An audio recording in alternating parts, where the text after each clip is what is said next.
Yo les amis, j'espère que vous allez bien. On se retrouve pour l'actualité sportive du côté du Real Madrid et du FC Barcelone. Depuis le Classico d'avant-hier les amis, il y a un gros malaise qui s'installe au Real Madrid. Et malheureusement à cause de ce qui s'est passé entre Vinicius et Xabi Alonso, Vinicius a pris une décision sur son avenir au Real Madrid. Et du côté du FC Barcelone les amis, Lamine Yamal est en train de vivre un cauchemar depuis le Classico. Et depuis que l'arbitre a sifflé le coup de sifflet final du Classico, c'est les médias espagnols qui ont pris le relais. Ils ont dégommé Lamine Yamal comme pas possible. Jusqu'à maintenant ça continue. Ce sont les gros sujets de cette vidéo les amis, donc pour ne rien rater, restez jusqu'au bout, lâchez le petit pouce bleu qui fait toujours plaisir les gars, ça aide au référencement. Sans plus tarder les amis, c'est parti. Avant de se régaler avec les infos qu'on a aujourd'hui, laissez-moi vous présenter le sponsor du jour, RimeKit.io. Comme vous le savez les amis, la création de contenu a pris une énorme ampleur aujourd'hui. Beaucoup de personnes se font de l'argent grâce à ça, mais il y en a plein qui n'osent pas se lancer simplement parce qu'ils n'ont pas envie de se montrer à la caméra. C'est tellement dommage, surtout quand on voit que TikTok et YouTube rémunèrent à fond les shorts. Eh bien les amis, j'ai un outil qui va clairement vous changer la vie, RimeKit.io. Vous allez me demander mais c'est quoi ça encore? Doucement j'arrive. RimeKit.io est une intelligence artificielle tout en un qui fait quasiment tout à votre place. Elle peut convertir n'importe quelle vidéo longue en short viral grâce à la fonctionnalité RimeKit Shorts. Le principe est simple. Pour repérer une vidéo assez intéressante, un documentaire, un reportage ou un débrief, une de mes vidéos par exemple, une fois que la vidéo est repérée, vous faites ceci.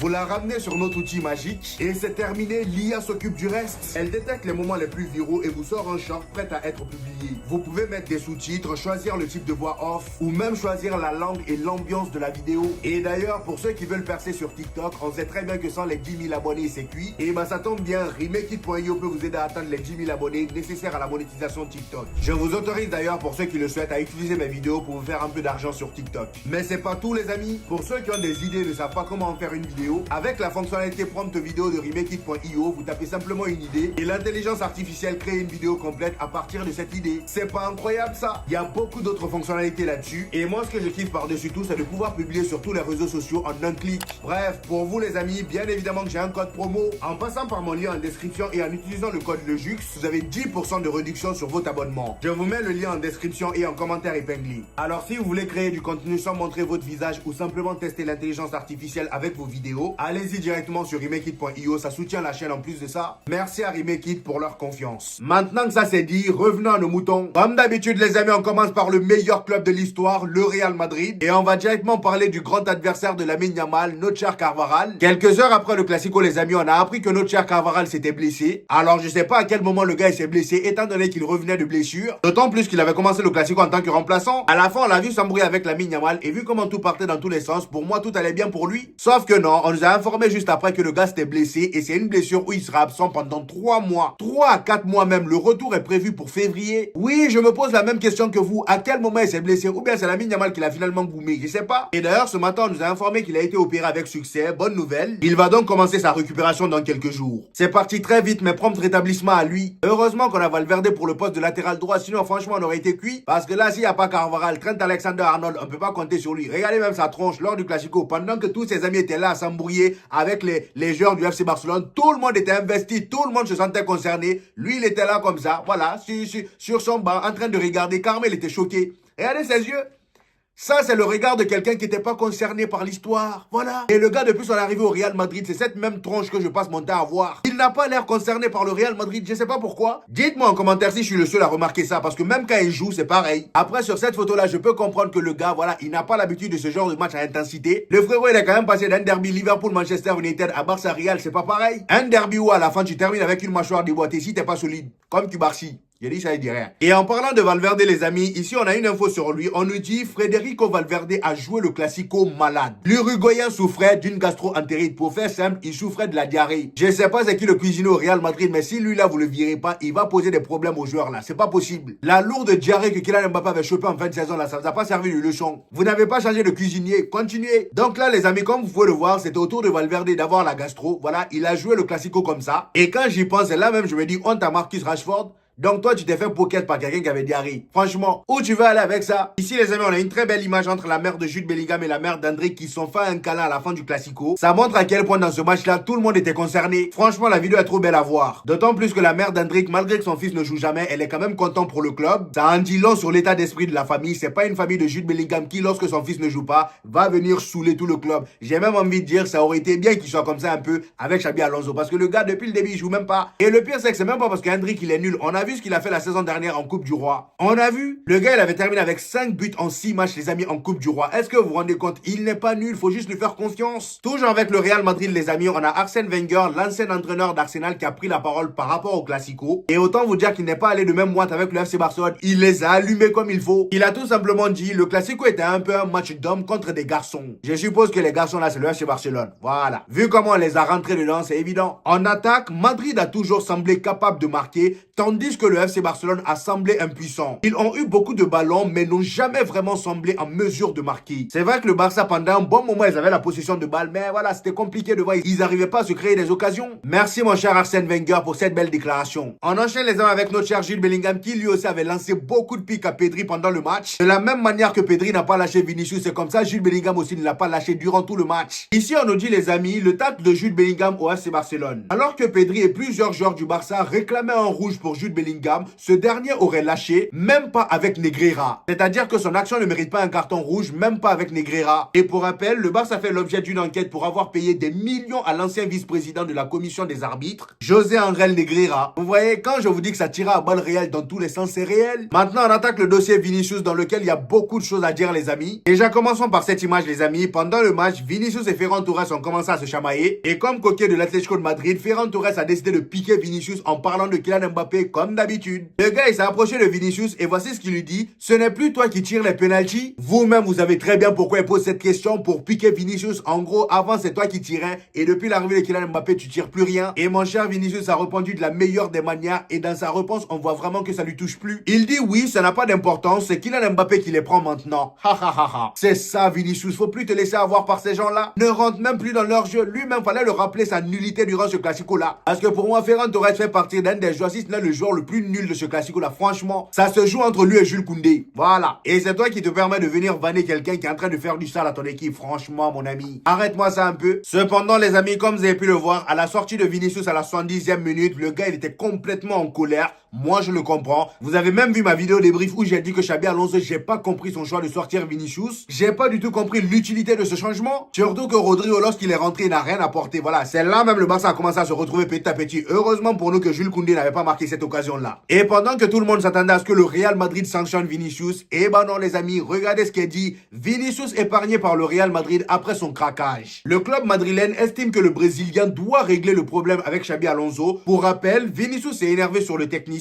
et a menacé de partir après sa sortie face au FC Barcelone. Donc voilà, pour tous ceux qui n'ont pas suivi, lorsque Vinicius sortait du terrain, il a dit qu'en gros, pourquoi toujours moi? Dans ce cas, c'est mieux que je quitte le club. C'est à peu près ce qu'il a dit. Là, ça commence à sentir mauvais parce que je rappelle qu'il n'a toujours pas prolongé avec le Real Madrid. C'est toujours au point mort. Et vu comment Xabi Alonso est en train de le gérer, ça m'étonnerait qu'il soit motivé pour prolonger. Même moi, à sa place, je réfléchirais plusieurs fois. Et d'ailleurs, par rapport à cette prolongation-là, regardez ce qu'on nous dit ici. Le courant ne passe plus entre Vinicius et Xabi Alonso. Le Brésilien a fait savoir à son agent durant la dernière semaine de l'été qu'il voulait partir du Real Madrid si l'entraîneur espagnol ne le considérait pas comme indispensable. Si la situation ne change pas, il ne prolongera pas. Je ne t'en voudrais même pas, Vinicius. Franchement, je t'en voudrais même pas. On a été ingrat avec toi depuis l'arrivée de Kylian Mbappé. Je suis pas en train de dire que c'est de la faute de Kylian Mbappé. Non, ça c'est de la faute du Real Madrid. À force de vouloir entasser plusieurs stars au même endroit, tu te confrontes à ce genre de problème. Et d'ailleurs, pour vous dire, il y a Toni Kroos qui a pris la parole pour défendre Vinicius. Voici ce qu'il dit. Il dit Vinicius en colère. Quand tu réalises une performance exceptionnelle, surtout dans un match comme le Classico, c'est normal de ne pas être content quand on sort. Moi aussi, je n'aimais pas être remplacé. Mais pour être honnête, je ne suis jamais rentré directement au vestiaire après ça. C'est la seule erreur que Vinicius a fait dans cette histoire-là, le fait de rentrer dans le vestiaire. Sinon, si c'était juste le fait de parler, de râler, tout ça, il a le droit. Il a le droit. On le manque de respect. Pourquoi il va respecter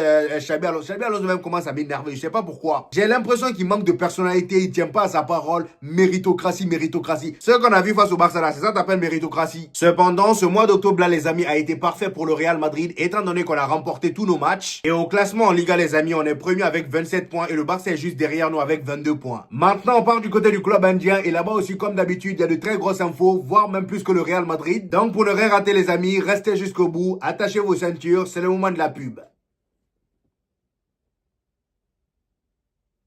On commence directement par le footeur de trouble, les amis, notre cher Lamine Yamal. Lamine Yamal et Carvajal, les amis, se sont unfollow sur Instagram, sans surprise. Vu comment ça s'est passé à la fin du match au Classico, c'était sûr et certain qu'ils allaient s'unfollow. Donc on le dit, Lamine Yamal et Dani Carvajal se sont unfollow sur Instagram. La Fédération espagnole de football est convaincue que l'altercation entre les deux joueurs n'affectera pas la sélection espagnole. Aucune inquiétude, les deux joueurs sont très professionnels d'après le média Lasser. Alors là, j'espère vraiment pour vous qu'ils sont professionnels parce que vu comment c'est parti là, en sélection, ça va sentir mauvais. Et d'ailleurs, par rapport à cette situation entre Lamine Yamal et Carvajal, il y a des gens qui ont pris la parole à la fin du Classico et voici ce qu'il dit. Il dit, Dani Carvajal aurait pu parler à Lamine Yamal en privé. Et je suis totalement d'accord avec des gens parce qu'à la fin du match, j'ai vu Carvajal et Lamine Yamal se faire un câlin. Enfin, je les ai vus se saluer. J'avais pas l'impression que les deux allaient s'embrouiller, mais je pense qu'à se saluant, il y en a un qui a sorti une dinguerie là, voilà. Et c'est là que Carvajal a commencé à faire ça. C'est pourquoi je vous dis que ce Classico là était bizarre. Même Vinicius qui s'est embrouillé avec Lamine Yamal là. Le gars, pendant le match, lui carrément, on l'a vu faire un câlin avec Lamine Yamal. Et à la fin, on voit les deux vouloir rentrer dans le tunnel pour se battre. C'est quelle bipolarité ça? Je comprends pas. Donc des gens continuent à dire s'il est le coéquipier de Lamine Yamal en parlant de Carvajal, s'il est le coéquipier de Lamine Yamal et estime qu'il ne devrait pas faire de telles déclarations, il peut lui parler en privé au lieu de faire ce geste. Après les amis, blague à part, on va être sérieux un peu. Moi j'ai bien aimé ce que Lamine Yamal a fait, même si oui, dans les mots, le mot voleur, tout ça, il est allé un peu trop loin. Mais on va pas se mentir les amis, c'est ce qu'on aime. Regardez comment ce Classico là a été mouvementé. Ça faisait tellement longtemps qu'on n'avait pas vu un Classico aussi intensif. Ça faisait longtemps, heureusement qu'on a un trash talker comme ça dans l'équipe adverse, ça fait du bien. Moi j'aime ça. Faut juste que par moment, faut doser, faut respecter un peu l'institution en face. Sinon franchement, moi je kiffe ça. Lamine Yamal continue. Continue avec douceur, faut pas aller trop loin non plus. Sinon, tu sais ce qui t'attend au prochain Classico. Malheureusement, les amis, tout ce qui s'est passé avec Lamine Yamal là, ça n'a pas plu aux médias espagnols. Voilà, que ça soit en interne au FC Barcelone, ça n'a pas plu au club. Déjà, il y a le média Marca qui dit, il ne suffit pas d'avoir du talent. Il faut aussi savoir quand parler et surtout quoi dire. Il voulait être le protagoniste d'avant-match, mais il n'a pas pu le faire au Santiago Bernabéu. En gros, Lamine Yamal a parlé avant, mais il a été nul sur le terrain. Le média Marca enchaîne en disant, les déclarations de Lamine Yamal accusant le Real Madrid de vol sont plus graves qu'il n'y paraît. Ils sont indignes d'un footballeur professionnel et d'une star du FC Barcelone. Jamais Lionel Messi, Xavi ou Iniesta n'ont proféré une telle indignation, même à l'époque de Mourinho et Pep Guardiola, l'époque où les classicos étaient encore plus tendus. Franchement, pour le coup, ils ont raison, mais on a besoin de ce genre de truc là, faut pas trop lui tomber dessus non plus, franchement. Et il y a même le célèbre journaliste espagnol Thomas Roncero qui a aussi pris la parole. Il dit, le Real Madrid fait taire Lamine Yamal. Son manque de respect a eu l'effet d'un réservoir d'essence. Quelqu'un devrait lui dire dans son entourage de ne pas accuser sans fondement des clubs qui ont forgé une histoire unique et grandiose. En gros, il faut éviter d'accuser des clubs sans fondement et sans preuve. Et avec tout ce qui s'est passé, les amis, il y a même le streamer madrilène avec qui il était à la Kings League, celui avec qui il discutait du Classico jusqu'à ce que la polémique éclate. Le streamer en question s'appelle eBay. Donc ici, on nous dit, eBay et Janos se sentent coupables après la polémique autour de Lamine Yamal. Donc le gars, il se sent coupable. Voilà, il culpabilise. Voici ses propos. Il dit, le chaos qui a éclaté autour du Classico et dans le monde entier à cause de ce qu'a dit Lamine Yamal est en partie de ma faute. Au moins, il reconnaît ses torts. Pas besoin d'être très futé pour comprendre que les trucs du genre, tu parles beaucoup, sont dus à ce qu'il s'est passé à la Kings League. Donc en gros, d'après lui, le fait que les gens disent que Lamine Yamal parle beaucoup, c'est juste parce que le gars, il a parlé à la Kings League du Real Madrid. Donc eBay dit, mon intention était de passer un bon moment. Je ne pensais pas que les propos de Lamine Yamal seraient sortis de leur contexte ou mal interprétés. Après, j'ai envie de dire, c'est des choses qui arrivent, c'est passé. Grâce à ça, on a eu un classico très intense, c'est très bien. La prochaine fois, faites la même chose, mais évitez de nous insulter, s'il vous plaît. On n'est pas des porcs, ni des voleurs non plus. Finalement, à cause de toutes ces polémiques, le FC Barcelone et l'agent de Lamine Yamal, Jorge Mendes, ont pris une décision. Les gens, on nous dit que le Barça n'a pas aimé les déclarations faites avant le Classico par Lamine Yamal. Et on nous dit que la stratégie de communication autour de Lamine Yamal va être revue. Jorge Mendes, son agent, et le club seront plus à l'affût pour éviter des erreurs de communication ou d'exposition de sa vie privée. Carrément, on nous dit, un membre du conseil d'administration du FC Barcelone a reçu le jour du Classico l'information que plusieurs joueurs du Real Madrid voulaient jouer sur l'aile gauche durant le Classico pour donner un coup de pied à Lamine Yamal. Et je pense qu'on l'a tous senti, hein. Arda Güler qui dégomme Lamine Yamal après que ce dernier ait taclé, comment il s'appelle, Tchouaméni, on a tous vu. Vinicius qui a voulu faire pareil sur le côté gauche. Tout le monde était contre lui. Cependant, en interne, la confiance du club et de ses coéquipiers reste intacte envers Lamine Yamal. D'autant plus que là, votre deuxième meilleur joueur, ou peut-être votre premier meilleur joueur qu'on appelle Pedri, le gars, il est KO. Selon le Media Sport, Pedri a disputé 49 matchs consécutifs avec le FC Barcelone et l'Espagne. Et il était clair qu'il avait besoin d'une pause, même si cela se traduit par une suspension. Et bah là, je pense qu'avec ce carton rouge là, il va bien se reposer. Le gars, il fait que enchaîner. Et bonne nouvelle du côté du FC Barcelone, les amis. Robert Lewandowski est de retour à l'entraînement avec le groupe. Ça tombe bien, mon ami, parce que vu le niveau de la Ferraille la dernière fois, franchement, c'était inquiétant. Voilà, j'ai dit ça, je dis rien. Donc voilà les amis, c'était tout pour aujourd'hui. J'espère que vous avez kiffé la vidéo. Dites-moi en commentaire ce que vous en avez pensé. J'hésiterai pas à vous répondre comme d'habitude. N'oubliez pas le petit pouce bleu qui fait toujours plaisir les gars, ça aide au référencement. Encore une fois les amis, pour tous ceux qui veulent créer du contenu, n'hésitez pas à aller sur imekit.io, ça vous aide à être beaucoup plus rapide dans votre création. Le lien est dans ma description, donc n'hésitez pas les gars. Et pour tous ceux qui viennent de découvrir cette chaîne les amis, ici on fait des vidéos débriefs des matchs du FC Barcelone et du Real Madrid. Et quand il n'y a pas de match, on fait des vidéos actualité. Donc abonnez-vous pour ne rien rater et on se dit au prochain épisode les gars. Peace!